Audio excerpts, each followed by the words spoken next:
Никто не был готов к этому моменту. В самые первые секунды нового 2026 года Чингук внезапно обнял Тэхёна. И то, что Тэхён сделал дальше, заставило всех в комнате погрузиться в мертвую тишину. Фанаты теперь говорят, что это не было просто объятием. Это было послание. Участники BTS стояли свободным кругом, смеясь, хлопая в ладоши и поддразнивая друг друга, пока камеры, персонал и фанаты были сосредоточены на последних секундах 2025 года. Все казалось обычным. Слишком обычным. 7, 6, 5. Тэхён мягко улыбался, засунув руки в карманы пальто. Его глаза искрились под цветом софитов, но в его позе было что-то более тихое, чем обычно. Чингук стоял рядом с ним, необычайно молчаливый. Ни шуток, ни игривых толчков плечом, ни поддразнивающих взглядов. 4, 3, 2. Чингук слегка повернул голову, и их глаза встретились на полсекунды. Чингук заколебался. Затем взорвались фейерверки. Конфетти наполнило воздух. Толпа закричала, и именно в этот момент Чингук шагнул вперед и крепко обнял Тэхёна. Это не было быстрым поздравительным объятием или игривым похлопыванием по спине, это было настоящее объятие. Крепкое, тесное, защитное. Тэхён замер, его глаза расширились. Его руки остались висеть по бокам. Он не шевелился. Крики вокруг внезапно показались далекими. Чимин замолчал на полуслове. RM медленно опустил микрофон. Даже сотрудники за камерами в замешательстве переглянулись. Что-то было не так. Что-то казалось слишком серьезным для празднования Нового года. Прошли секунды. Затем Тэхён, наконец, медленно поднял одну руку и осторожно коснулся спины Чингука, но улыбка так и не вернулась на его лицо. Вместо этого его взгляд казался потрясенным, будто ему только что сообщили что-то без слов. Позже фанаты будут пересматривать этот момент тысячи раз, приближая, замедляя, анализируя каждый вдох, потому что в этом объятии люди клялись, что видели не праздник и не счастье, а послание. И каким бы ни было это послание, оно изменило то, как Тэхён выглядел до конца ночи. Объятие наконец ослабло, но Чингук не отстранился полностью. Вместо этого он наклонился ближе, так близко, что только Тэхён мог слышать его голос под грохот фейерверков и крики фанатов. Его губы коснулись уха Тэхёна, и он что-то прошептал. Ни один микрофон не уловил этого, и ни одна камера не смогла запечатлеть. Но что бы ни сказал Чингук, дыхание Тэхёна заметно остановилось, его челюсть сжалась, а пальцы на руках слегка подогнулись. Он кивнул один раз, медленно, тяжело, как будто только что согласился на что-то, что меняет все. Чингук отступил назад. Их глаза снова встретились. Чингук улыбнулся, но это не была его привычная яркая улыбка. Она была спокойной, уверенной, почти окончательной. Тэхён сглотнул. Он выдавил улыбку для камер, но блеск в его глазах исчез до конца ночи. Фанаты заметили нечто странное. Тэхён почти не шутил. Он держался ближе к краю сцены. Он проверял телефон чаще, чем обычно. Тем временем Чингук оставался необычайно сосредоточенным, не игривым, не хаотичным, а просто готовым, как человек, ждущий, когда часы снова пробьют 0. За кулисами шептался персонал. Некоторые говорили, что слышали, как Чингук тихо произнес «Пора». Другие заметили, как он сидел один в углу, глядя на свои руки, словно пытаясь изучить самого себя. Никто не знал, что происходит, но фанаты чувствовали это. Это был не просто новогодний момент. Это было начало чего-то. Чего-то, что скоро попадет в заголовки газет, чего-то, что заставит Тэхёна сделать выбор. И когда он его, наконец, сделает, ничто уже не будет прежним. Тэхён тихо проскользнул за кулисы. Музыка все еще гремела. Фейерверки по-прежнему освещали небо. Фанаты выкрикивали его имя, но его мир внезапно стал беззвучным. Он стоял в тусклом коридоре с телефоном в руке. Несколько секунд он просто смотрел на экран. Затем телефон завибрировал. Входящий вызов. Он помедлил. Наконец, ответил «Алло?». Последовала пауза. Чтобы он не услышал на другом конце, его плечи напряглись. Он медленно поднял взгляд, который казался расфокусированным. «Сегодня?» – тихо спросил он. Снова пауза. Тэхён закрыл глаза. «Я понял». Звонок завершился. Он остался стоять совершенно неподвижно. Сзади появился Чингук. Не внезапно, не громко, просто тихо, будто он ждал этого. «Ты получил сообщение?» — спокойно спросил Чингук. Тэхён кивнул один раз. Его голос был едва выше шепота. «Это действительно начинается сейчас». Чингук не улыбнулся. Он просто ответил: «Мы обещали». Тэхён посмотрел на свои руки. Они дрожали не от страха, а от тяжести того, что надвигалось. Когда он, наконец, поднял голову, что-то в его глазах изменилось. Не грусть, не шок, а решимость. И позже фанаты заметят нечто пугающее. С этого момента Тэхён больше никогда не смотрел на сцену так, как прежде. Тэхён прислонился к холодной стене за кулисами, и воспоминания нахлынули на него не о сегодняшнем вечере, а о событиях многолетней давности. Тихая ночь, тренировочный зал с тусклым светом. Только двое еще не спят, он и Чингук. Тогда они были моложе, уставшие, растерянные перед будущим. «А что, если однажды все изменится?» — тихо спросил Тэхён. Чингук ответил не сразу. Вместо этого он подошел, сел рядом с ним на пол и сказал: «Тогда мы изменимся вместе с этим». В ту ночь они дали обещание, не на бумаге, не на записи, а просто на словах. Если давление когда-нибудь станет слишком тяжелым, если кто-то из них почувствует, что его разрывают на части ожидания окружающих, они будут защищать друг друга, несмотря ни на что. Возвращаясь в настоящее, Тэхён открыл глаза. «Значит, этот день настал», — прошептал он. Чингук медленно кивнул: «Да». Коридор казался холоднее, шумнее, тяжелее. Тэхён, наконец, выпрямился. «Если я сделаю это, — сказал он, — пути назад не будет». Чингук встретился с ним взглядом и кивнул. Долгая тишина. Затем Тэхён выдохнул: «Тогда давай сдержим наше обещание». В этот самый момент очередной взрыв фейерверка сотряс здание. А где-то за стенами фанаты праздновали, не подозревая, что решение только что было принято. Решение, которое вскоре превратится в заголовки новостей. Со стороны все по-прежнему выглядело нормально. Улыбки, взмахи рук, идеальные новогодние поздравления. Но позже фанаты осознают, что что-то уже изменилось. Во время группового фото Тэхён стоял на полшага дальше от центра, чем обычно. Не настолько, чтобы это бросалось в глаза, но достаточно, чтобы это ощущалось непривычно. Когда Чингук смеялся, Тэхён тоже улыбался, но его глаза не следили за шуткой.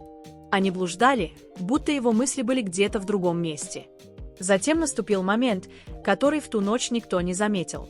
Сотрудник спросил Тэхёна: «Вы хотите сменить наряд для следующего сегмента?» Тэхён помедлил. Сначала он посмотрел на Чингука.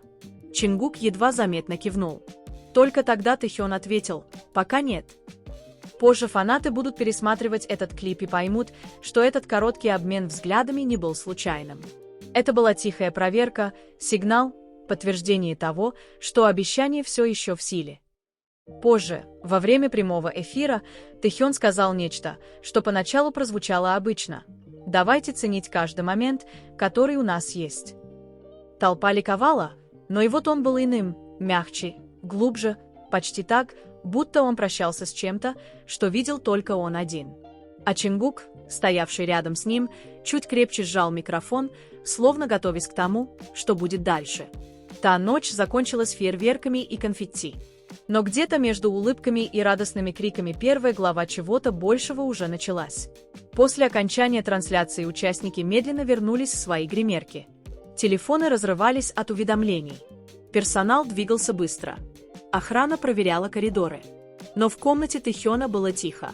Он сидел один на диване, держа телефон в руках и глядя на неотправленные сообщения. Сообщение, которое он печатал, удалял, снова печатал и снова удалял. Оно предназначалось фанатам. Простое новогоднее поздравление, но каждый раз, когда он пытался его закончить, его пальцы замирали. Потому что слова, которые он хотел написать, не были теми словами, которые ему разрешалось писать. Наконец он напечатал: «Спасибо, что остаетесь с нами. Пожалуйста, продолжайте верить в нас». Он долго смотрел на экран. Затем заблокировал телефон. Сообщение так и не было опубликовано. Через коридор Чингук стоял, прислонившись к стене, и пролистывал уведомления. Он заметил, что дверь Тэхёна все еще закрыта. Он не постучал. Он и так все знал. Мимо прошел сотрудник и тихо спросил: «Все в порядке?» Чингук спокойно ответил: ему просто нужно побыть одному. Но когда он снова повернулся к двери, его взгляд был серьезным, потому что он знал, как только Тэхён заговорит по-настоящему, пути назад уже не будет. Через 2 дня после Нового года BTS появились на запланированном глобальном интервью. Яркая студия, улыбающиеся ведущие, дружелюбные вопросы. Все выглядело нормально, пока ведущий не спросил: «Тэхён, каково это — начинать 2026 год вместе как BTS?» Простой вопрос. Тэхён поднял микрофон. Он улыбнулся, но Чингук, сидевший рядом с ним, едва заметно вдохнул, словно готовясь к удару. Тэхён тихо ответил: «2026 год ощущается иначе». Ведущий слегка рассмеялся.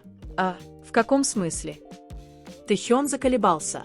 Затем сказал: «Некоторые годы про празднование. Некоторые годы про перемены». В студии стало немного тише. «И этот год», — продолжил он, — «про то, чтобы быть честными с самими собой». Чингук медленно кивнул рядом с ним. У фанатов, смотревших эфир, внезапно пробежали мурашки. Соцсети взорвались в считанные минуты. Почему голос Тэхёна звучал так эмоционально? Почему Чингук выглядел таким серьезным? Что значит перемены? Затем наступил момент, который изменил все. Ведущий улыбнулся и спросил: «Хотели бы вы что-нибудь сказать своим фанатам прямо сейчас?» Тэхён посмотрел вниз. Затем он взглянул прямо в камеру и сказал: «Пожалуйста, оставайтесь с нами. Даже если скоро все будет выглядеть иначе». Челюсть Чингука сжалась. В комнате воцарилась тишина. Эта единственная фраза мгновенно стала заголовком, хэштегом «Бури теорий», потому что фанаты почувствовали это. Это было не просто интервью. Это было предупреждение. И что бы ни намечалось дальше, процесс уже был запущен. Интервью закончилось. Камеры выключились. Свет приглушили. Улыбки медленно угасли. За кулисами атмосфера изменилась. Несколько сотрудников собрались в углу, о чем-то настойчиво перешептываясь. В руках у них были планшеты. Телефоны вибрировали. На экранах трендовые хэштеги, нарезанные видео, замедленные эдиты слов Тэхёна. «Оставайтесь с нами, даже если скоро все будет выглядеть иначе». Эта фраза была повсюду. Один из менеджеров потер виски: «Это распространяется слишком быстро». Другой тихо ответил: «Они слишком много в этом видят». Но в глубине души все они знали.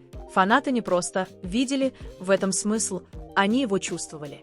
В конце коридора Тэхён сидел молча, не снимая куртки, глядя в пол. Чингук стоял у двери, защищающий, спокойный, неподвижный. Один из сотрудников осторожно подошел. «Тэхён, ты в порядке?» Тот вежливо кивнул: «Я в норме».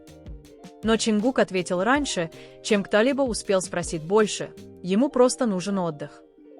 Сотрудник помедлил и отступил, потому что в тоне Чингука было что-то не грубое, не громкое, а просто окончательное. И по мере того, как ночь становилась тише, одно становилось ясно: что бы ни гряло дальше, это больше не было слухами. Это уже началось. Все началось с обычной публикации: размытое фото, обрезанный скриншот, несколько неразборчивых строк, опубликованных анонимным аккаунтом. Никаких объяснений, никаких подписей. Только одна фраза внизу: «Это никогда не должно было стать публичным».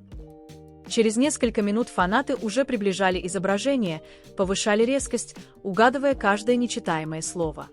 Форма почерка, знакомый стиль, эмоциональный тон. Люди не были уверены в том, что именно написано в письме, но они были уверены в одном – это звучало как прощание. В здании компании телефоны звонили не переставая. Менеджеры быстро перемещались между кабинетами. Сотрудники перешептывались вполголоса. Экраны светились от уведомлений. В тихом коридоре Тэхён сидел, сложив руки. Чингук стоял перед ним. «Они нашли это», – спокойно сказал Чингук. Тэхён не выглядел удивленным. Он только спросил: «Это распространяется?» Чингук кивнул. Тэхён закрыл глаза, словно говоря: «Началось». Долгая пауза. Затем он прошептал: «Я не хотел, чтобы они прочитали это именно так». Чингук положил руку ему на плечо, но теперь они слушают. Тэхён, наконец, поднял взгляд, и впервые с новогодней ночи он выглядел готовым, не испуганным, не потрясенным, а готовым, потому что, что бы он ни собирался сказать дальше, на этот раз его услышит весь мир. В комнате было тише, чем обычно. Никаких камер, никаких вспышек света, только небольшой круг персонала и участники группы, сидящие вокруг низкого стола. Тэхён медленно встал. Все посмотрели на него. Казалось, даже воздух замер. Он вежливо поклонился, затем поднял голову. «Я хочу кое-что сказать», — произнес он. Его голос был спокойным, ровным, но глубже, чем обычно. «Долгое время я пытался притворяться, что все дается легко», — продолжил он. «Что улыбки всегда достаточно, что быть сильным значит молчать». Он сделал паузу. Чингук вдруг кивнул ему. Тэхён вдохнул. «Но я понял, что быть честным — это тоже своего рода мужество». Никто не перебивал его, никто не шевелился. «Я не хочу, чтобы фанаты были в замешательстве», — сказал он. «Я не хочу, чтобы они чувствовали себя покинутыми». Он посмотрел на свои руки, затем снова вверх. «Поэтому, какие бы перемены ни пришли, я хочу, чтобы они пришли с правдой». В комнате царила тишина, не неловкая, не напряженная, а уважительная. Затем Чингук тихо произнес: «Мы пройдем через это вместе». Губы Тэхёна тронула легкая благодарная улыбка. И в этот момент что-то изменилось. Это было не концом чего-то, а началом новой главы, о которой вскоре узнает весь мир.